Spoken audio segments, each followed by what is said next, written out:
So you have a speech that you need to give. One of the most important things that you can do in giving a speech is to make sure that you organize your main points of your speech. My name is Shannon Wydra, and today I'm going to talk to you about the different pattern types that you can use in organizing your main points. We're going to begin with the different organizational patterns. We'll talk about the topical pattern, the temporal pattern, the spatial pattern, the problem-solution pattern, the cause and effect pattern, and the motivated sequence.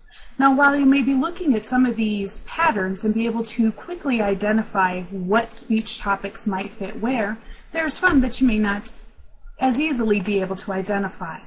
While I won't go into specifics in how to organize your speech based on the pattern you choose, I want to show you how to understand the definition of what each of these patterns mean.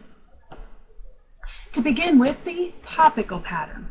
The topical pattern is used when you have subdivided topics. For instance, let's say that you need to give a speech on the top 10 colleges in Colorado.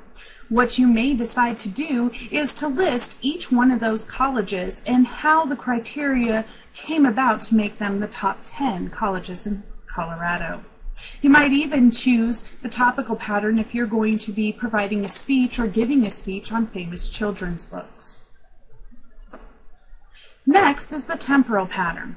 The temporal pattern, also called the time pattern, will allow us to put information in our speech in a chronological order. An example of this might be if you're giving a speech on the stages of pregnancy, so that you could go from the beginning to the end of each of those stages. Another example might be the history of the NFL, so that you could understand from the very beginning all the way up to today where we're at with the history of the NFL. Another type of pattern is a spatial pattern, and it's exactly that. It's based on space. So you could create a pattern or create your main topics based on organizing things from top to bottom, left or right.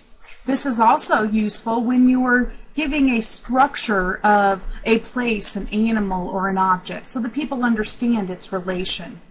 An example might be if you're going to give a speech on the layout of your college campus, or if you're going to be giving a speech on the layout or the structure of the human mind.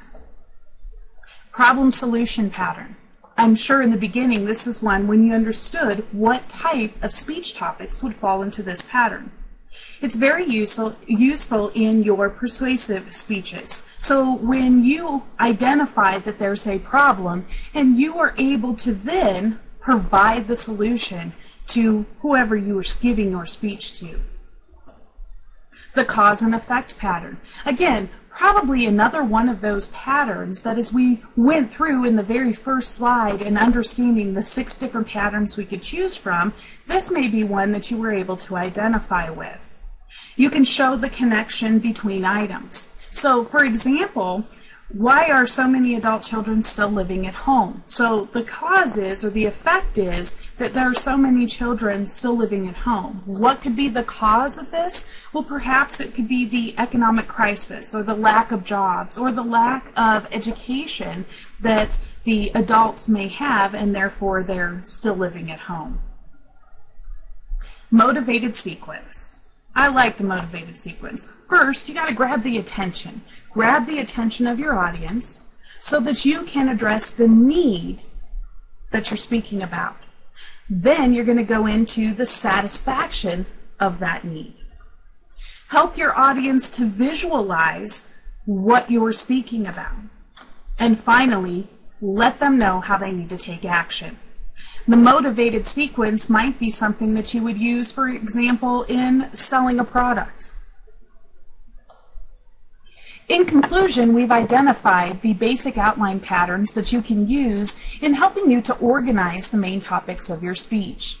It'll be very important for you to choose the best pattern for your topic so that as you're going through and organizing the speech and beginning to practice your speech, you are making sure that it contains all of the necessary information because your audience may only have one opportunity to hear that speech. Thank you, and I appreciate your time.